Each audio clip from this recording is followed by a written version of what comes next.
তবে এখন যে জায়গাটা নিয়ে আমরা আটকে গেলাম সেটা হলো আপনাদের পারিবারিক অশান্তি। মিনের একটা পারিবারিক অশান্তি আছে, এবং যে অশান্তিটাকে মিন চেষ্টা করেও নিয়ন্ত্রণ করতে পারছেন না, কারণ কনস্ট্যান্টলি একটা অশান্তির বাতাবরণের মধ্যে থাকতে থাকতে মিনের কার্যত সমস্যা হয়ে যাচ্ছে। বিশেষ করে কিছু শত্রুতা, কার্যত পারিবারিক শত্রুতা, যেটা মিনকে বেশি ভাবাচ্ছে।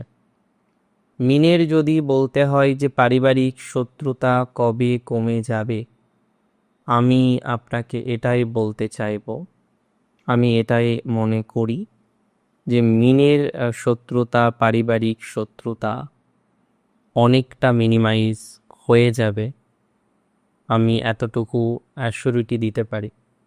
তবে দয়া করে রিকোয়েস্ট থাকলো, ল লিটিগেশনে যাবেন না পারিবারিক অশান্তি নিয়ে।